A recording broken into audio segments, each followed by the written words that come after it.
sim, né? Agora estão me ouvindo, né? Então tá. Depois de 15 minutos, então, de atraso, gente, vamos começar. Tá? Então é o seguinte, na realidade, essa live de hoje é a live de lançamento desse livro, Diálogos da Psicologia Analítica na Pesquisa. Tá? Eu sou o professor Carlos Augusto Sebena, da UFPR, o mestrado, que mais ou menos está organizando. Então, a ideia, no fundo, é a gente fazer essa live e deixar disponível no canal, tá certo? Para vocês poderem ter uma breve apresentação dos autores. Então, vou começar comigo, aí depois a gente vai ter na sequência ler tudo que se coloca. Tá? Então, essa aqui é a capa. A gente tem que agradecer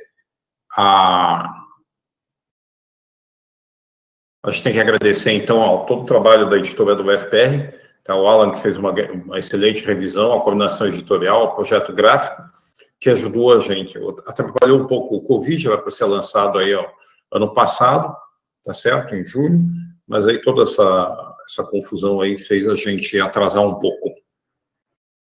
Tá?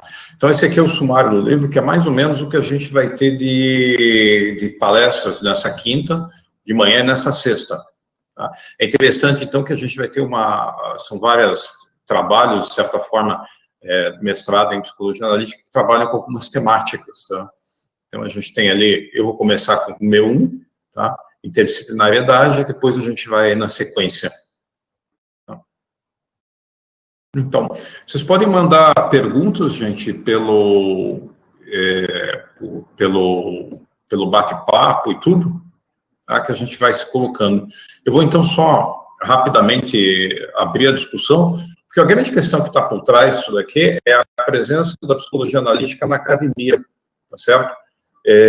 Particularmente na academia brasileira, tá? Ou seja, nas universidades do Brasil.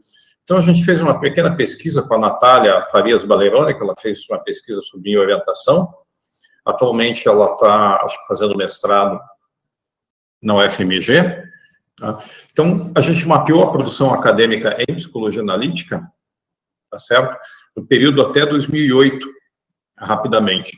Basicamente, deixa eu só colocar aqui, só para vocês terem uma ideia, então, quem não me conhece, tá? Então, sou professor do Departamento de Psicologia da Universidade Federal do Paraná, e essa minha aluna que se fez musicoterapia, atualmente está na UFMG, tá certo? Então, o que a gente coloca? A gente fez aqui esse mapeamento entre 1981 e 2013, dos artigos científicos que se colocam aí em psicologia analítica. Por que artigos e não teses e dissertações? Porque os artigos rapidamente é a divulgação que se coloca, tá certo? E para nós é interessante pensar, como a gente está inserido na academia, como a gente sempre coloca, tá? Uma tensão entre uma ciência mecanicista e empírica, ou seja, procurando alguma coisa que seja objetiva, que seja um conhecimento compartilhado, e o saber junguiano da psique, tá certo? Então, existe uma tensão entre o modo de ser junguiano, que busca, de certa forma, a alma, e a ciência, que busca exatamente não necessariamente a alma, mas essa publicidade, tá certo? O que é interessante perceber é que, desde o início, o Jung, tá? O próprio autor, de certa forma, não dá para dizer Jung, porque o Jung ele fez um movimento da psicologia analítica na academia, mas ele não fez um movimento de uma pesquisa científica consolidada, tá certo? O foco que se coloca, de certa forma, quando se formou o Instituto Jungiano, foi essa aqui, a formação pessoal dos analistas. O foco do Jung, quando ele escreve, não é tanto um saber acadêmico, tá certo? É simplesmente como se a pessoa tentasse fazer a sua experiência pessoal com os conteúdos do inconsciente. O Edgar teve um livro bastante interessante, Anatomia da Psique, tá certo? Então, é interessante quando ele coloca que o Jung, quando vai descrevendo, tá, é como se fizesse uma descrição da experiência psíquica ou da experiência que a gente tem com os conteúdos do inconsciente. E ele faz essa analogia com a descrição de um órgão, tá certo? Então, óbvio que quando você pega um livro de anatomia orgânica, anatomia física, você tem um crânio na frente, você lê a descrição, você vai observando empiricamente a tua experiência com o crânio, tá certo? O Jung diz aí exatamente isso. Quando o Jung descreve, ele está tentando descrever da experiência pessoal do sujeito com a psique, como se descrevesse isso.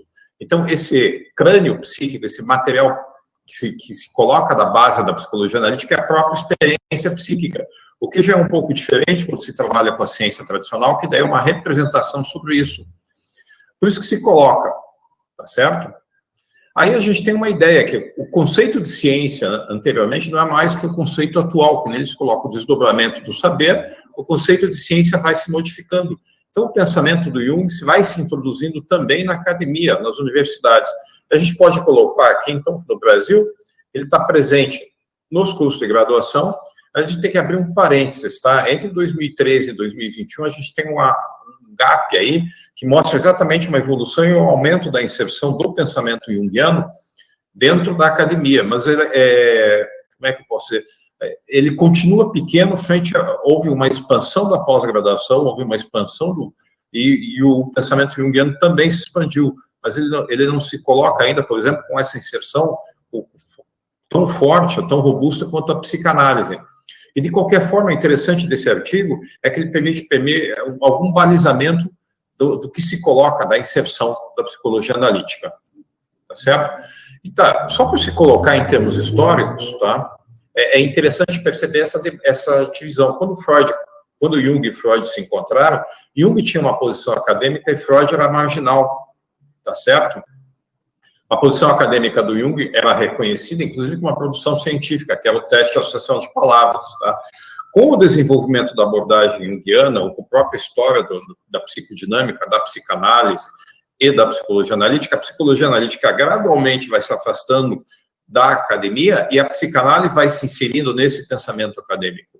Então, se você pensar bem, a gente tem vários mestrados com linhas consolidadas em psicanálise, mas a gente não tem, por exemplo, um mestrado específico em psicologia analítica. A gente tem linhas de pesquisa em psicologia analítica dentro de alguns mestrados, dentro de alguns programas de pós-graduação. Por isso que se coloca aqui, a psicanálise penetra e torna-se influente em diversos campos do saber. Tá? Não que a psicologia analítica não se torne influente, mas ela perde influência na comemoração, tá certo? Então, é interessante que a pouca presença da psicologia analítica no meio acadêmico levou um proeminente autor junguiano, como Michael Adams, a afirmar ainda não é acurado dizer que a academia, o pensamento moderno, tem pouco interesse na psicologia junguiana. Em 2006, ele falou que o interesse era praticamente nulo, zero. Isso é uma forma radical, tá certo? Mas o Gregorius e o Samuels também dizem, de certa forma, a gente vai ter, então, a inserção de uma forma muito mais individual, digamos, do que pessoal. E o interessante que a gente pode dizer é que a própria dinâmica do campo junguiano não se colocou como dependente da academia para a formação de si, tá certo? Mesmo a renovação. Por quê? Basicamente porque ela tem toda uma organização à parte, que é uma organização internacional de associações e institutos, tá certo? Então, a produção de livros, de artigos de saber, ela é dentro desse próprio instituto, dentro dessa própria rede, tá certo? Então, se por um lado isso mostra a força e o potencial, por outro lado, tende a criar uma comunidade muito autorreferente e afastar a interlocução dos outros saberes. E a apropriação, óbvio que há uma interlocução com outros saberes, mas se torna muito mais uma questão pessoal de cada analista e não alguma coisa institucional, tá certo? E aí a gente tem que colocar, exatamente que a gente tem uma dificuldade de colocação, tá? O Zizek, ou a gente pode dizer que a gente tem o pensamento acadêmico e tem a cultura. Dentro do campo da cultura, a psicologia analítica, até por vários termos, a gente consegue perceber que ela se espalhou, apesar de ter feito uma apropriação do senso comum, tá certo? Então, a gente tem que perceber que, apesar da pouca presença na cultura entre os psicólogos, a pouca visibilidade da produção acadêmica no tema, tá? Ou seja, dentro da produção. Para tentar ver como é que foi isso, como se dá, então a gente fez um mapeamento, tá? Entre 2003 e 2008, identificaram-se 222 trabalhos acadêmicos. Tá? O que é interessante perceber é que aqui a gente vai mostrando como se dá a inserção da psicologia analítica na academia. Isso aqui não mudou muito, pelo que eu coloquei, tá certo?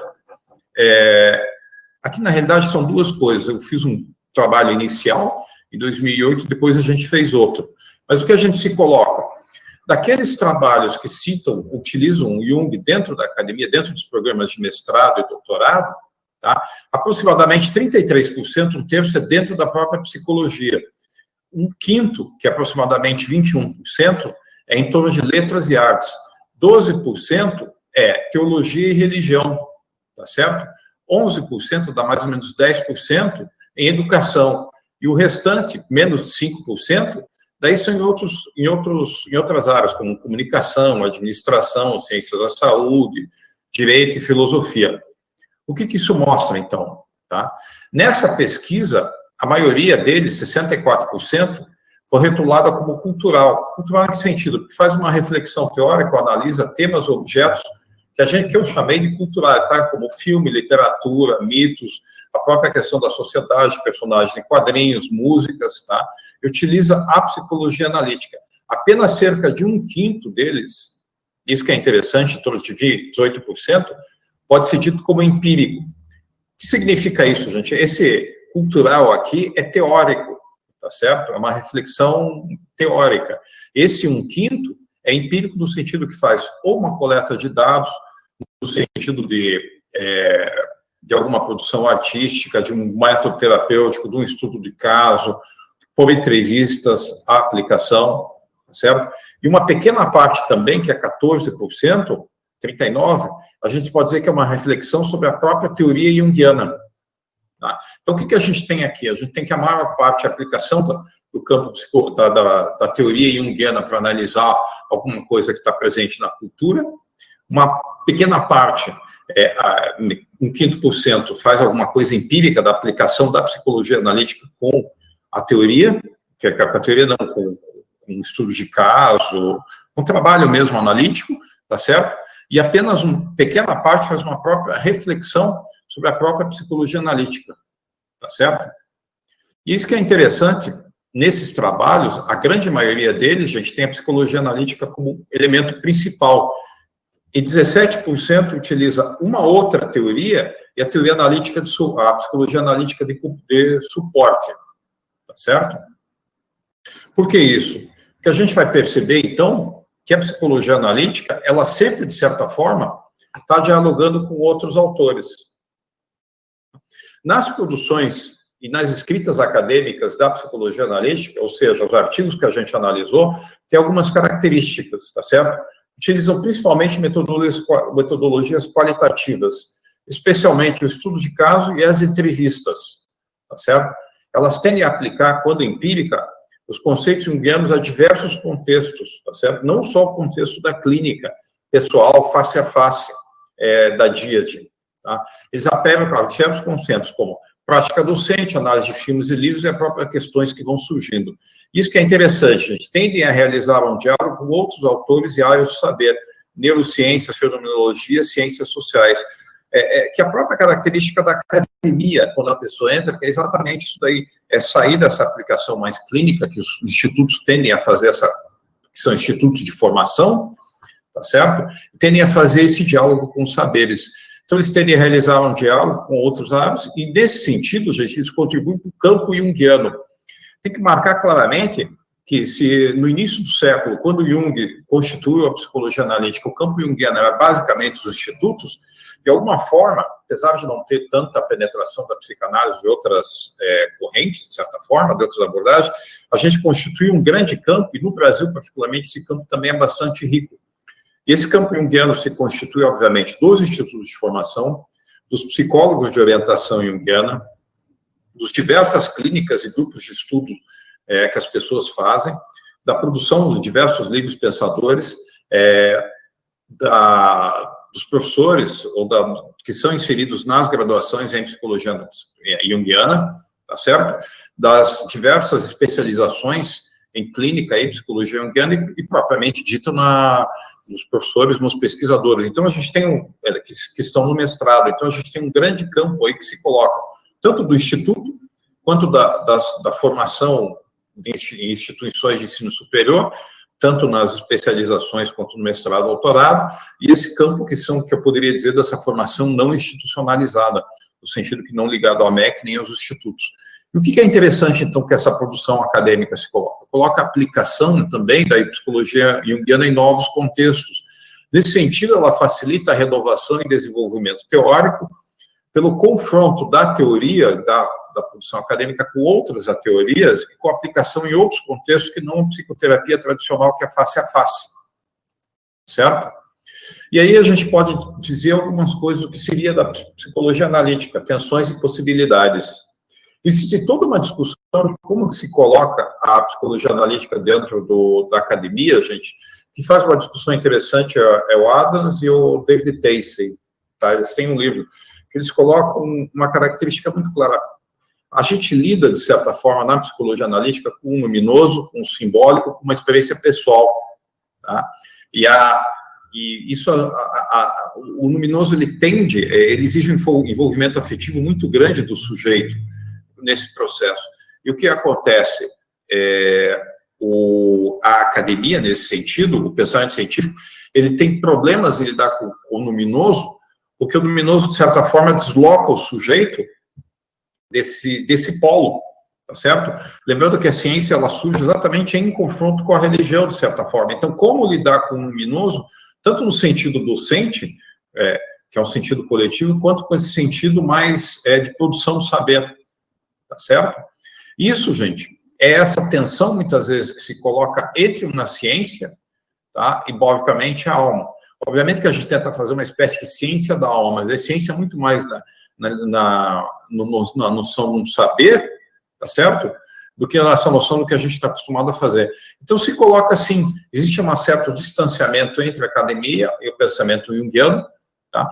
Que é, obviamente, da própria condição desse saber entre ciência e entre a alma, e esse pensamento junguiano é muito orientado, então, para a prática clínica, tá certo? Que é a própria formação do analista junguiano. E esses critérios que se mapeiam, que digamos, modulam o pensamento junguiano, tá certo?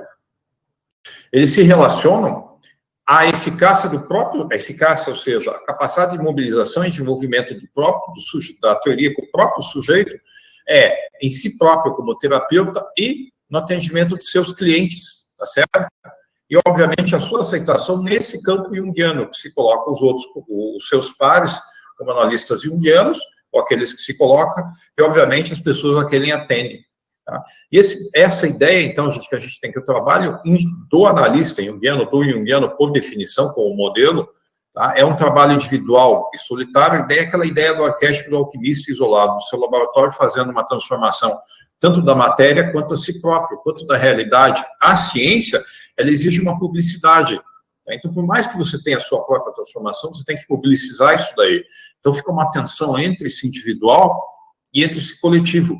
E é uma coisa bastante interessante, né? Como se colocar dentro desse processo.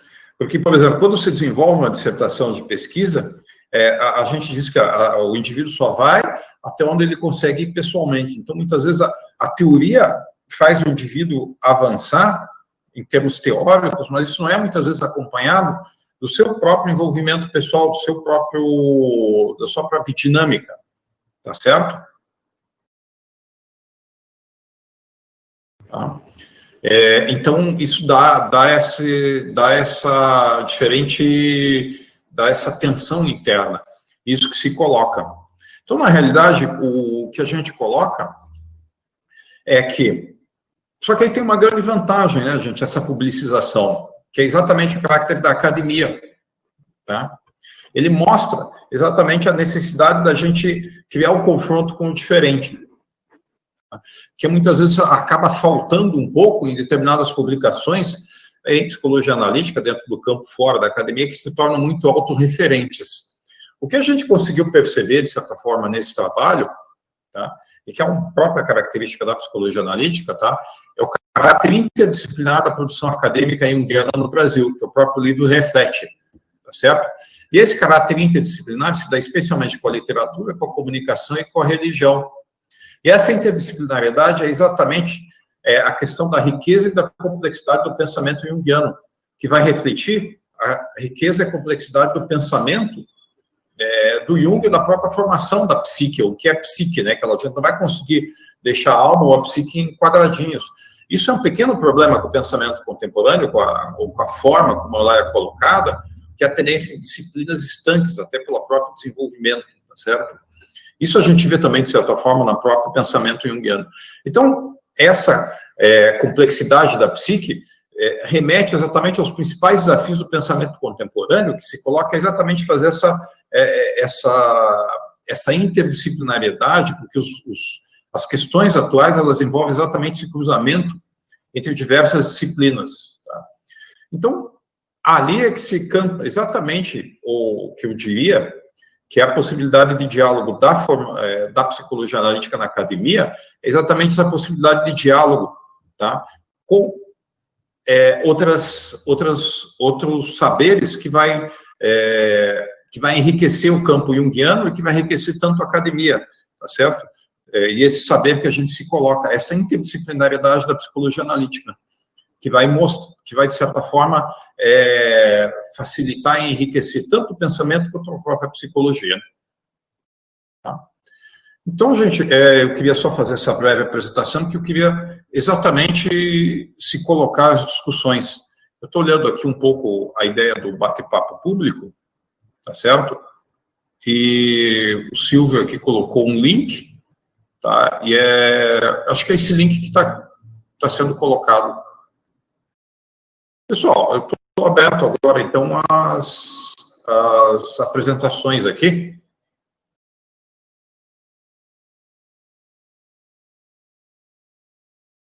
Tá certo? As questões.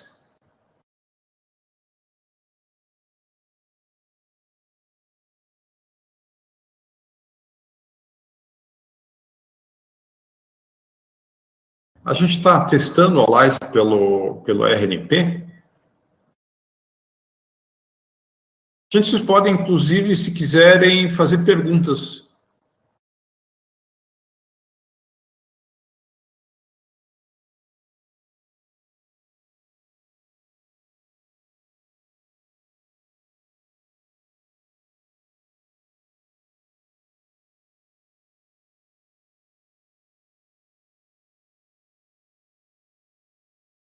A gente vai ter aqui, então, na sequência, gente, o Rafael Senha falando exatamente dessa transição. O Silvio, o livro é o Teaching Jung, tá certo? Que ele vai exatamente fazer toda uma questão que se coloca dessa discussão de como se dá o ensino da psicologia analítica na universidade. Então, a universidade, aí a gente tem que montar a parte histórica, né? A universidade, pelo menos no modelo do iluminismo, quando o iluminismo surge para tentar, de certa forma, limpar o pensamento dessa vertente religiosa, daquelas discussões teológicas. Então, o luminoso surge não como uma coisa que enriquece o sujeito, mas uma coisa que desvia o pensamento. Tá certo? Então, quando então a ciência, ela, de certa forma, ela se previne contra a capacidade de mobilização afetiva do luminoso. Tá certo? Então, o que acontece? Toda a organização da ciência e do pensamento é exatamente para conter ou constituir, tá certo? E o luminoso, então, fica bem aquela ideia do Freud, né? Alguma coisa que desvia, uma representação imaginária, de certa forma, fantasiosa, um modo de relação com a realidade infantil, tá certo?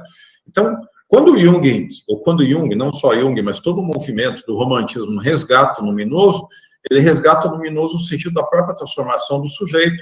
Só que, óbvio, quando você entra no luminoso, a dimensão não é do saber intelectual, a dimensão é de um saber iniciático de transformação pessoal. Então, como ensinar a psicologia analítica dentro da universidade, se a psicologia analítica implica num conhecimento experiencial, subjetivo e individual, uma certa dimensão iniciática, quando a gente quer exatamente separar e fazer essa dimensão iniciática se coloca, ela é deixada de lado. E como que a gente vai pesquisar isso?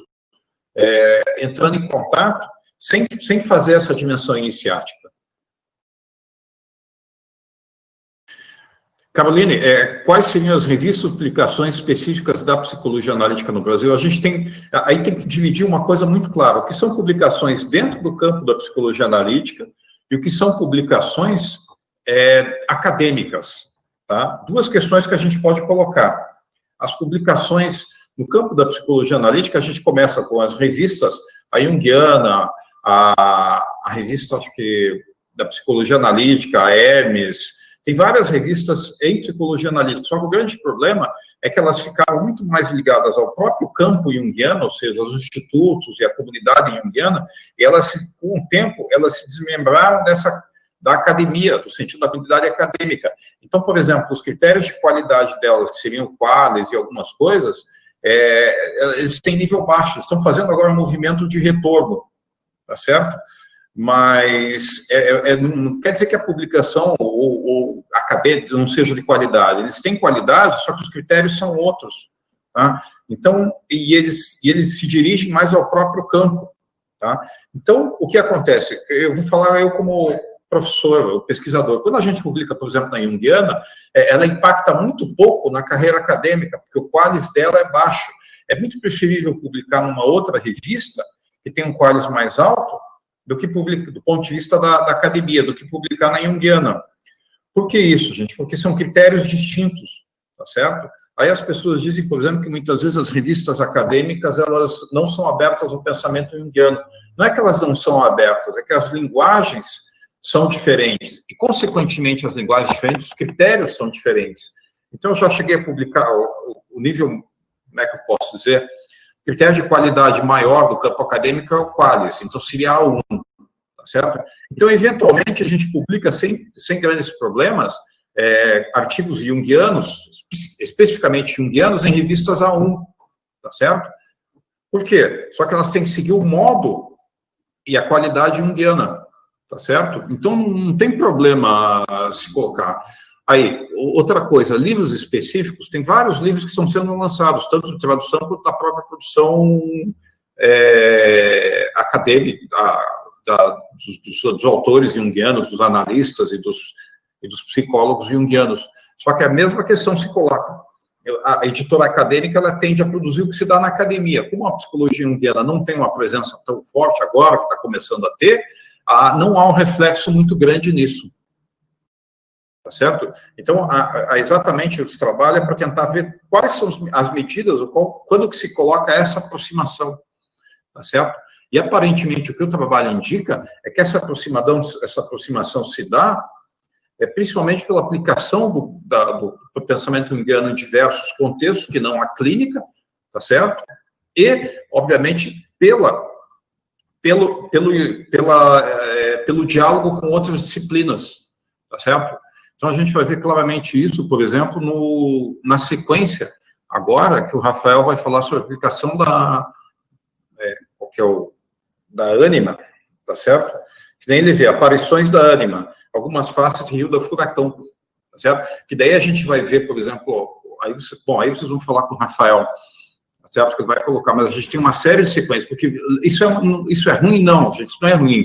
É a própria condição, o Instituto de Formação tem de ter muito mais um pensamento voltado para a clínica do que o pensamento voltado para o mundo, tá certo? Para a reflexão acadêmica ou geral, que é diferente da academia. Que daí a gente entra na